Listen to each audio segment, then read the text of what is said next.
first time I heard stop rescuing people, I can't pinpoint the exact time when someone told me that, but it was a real shocker for me and a big pill to swallow.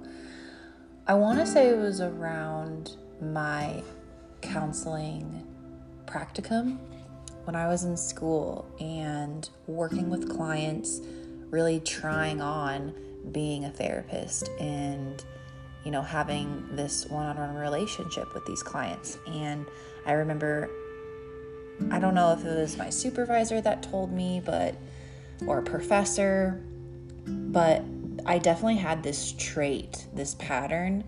Every time I was working with a client, it was like I already finished their sentence.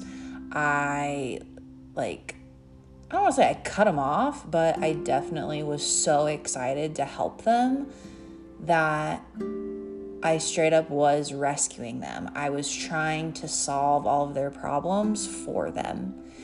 And I think naturally this just comes from a good place. It's not coming from like, oh, I'm better than you, I have the answers, blah, blah, blah. It's really, truly just, I want to help so bad that it was really my own discomfort of watching them struggle.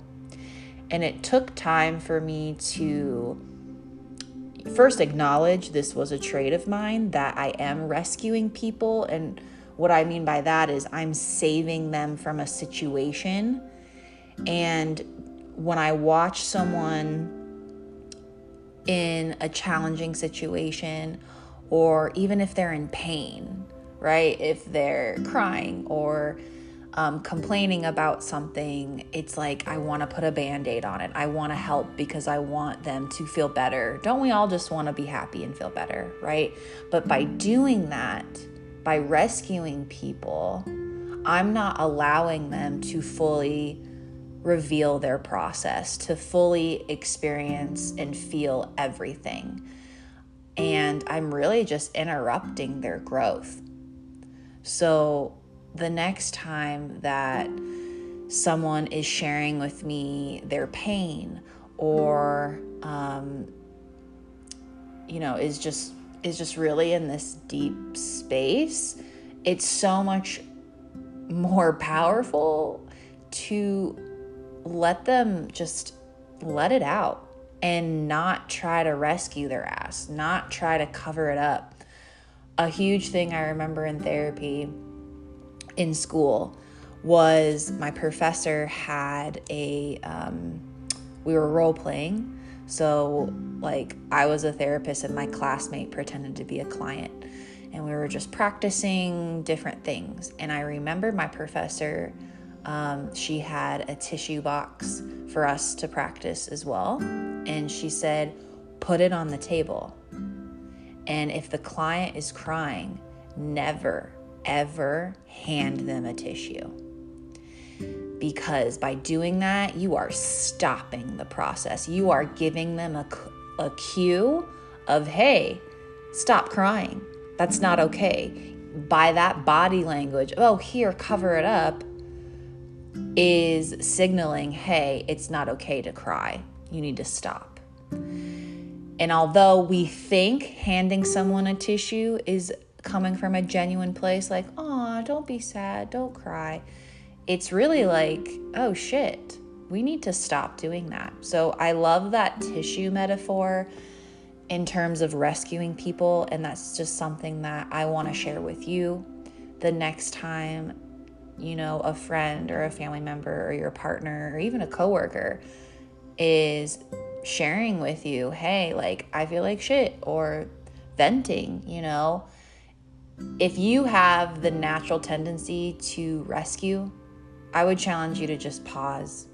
I would challenge you to watch them struggle, right? Not if it's like a death situation, of course. Please don't let it happen. Don't just watch that. I'm just saying the basics of crying, right? And someone just sharing their emotions.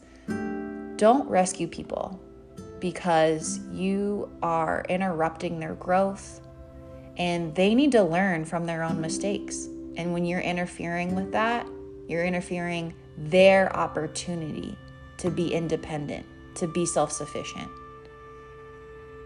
So although rescuing others is coming from a good place, I would challenge you to journal why you feel the need to do it, why it's important to rescue you, what happens when you are rescued, quote unquote, and just sit with that. See what that's like for you. Because remember, we are all here to empower ourselves to be independent, self-sufficient, and to learn from our mistakes. But if someone else keeps interrupting that, we're never going to learn and we're never going to grow. And now a quick shout out to our sponsor.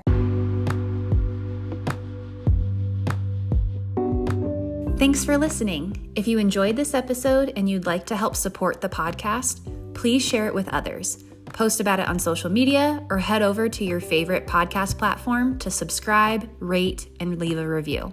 Subscribing and posting a review helps to improve engagement and is essential for the podcast to be discovered by new listeners. Thanks again for listening, and remember, every day provides a lesson. Take care.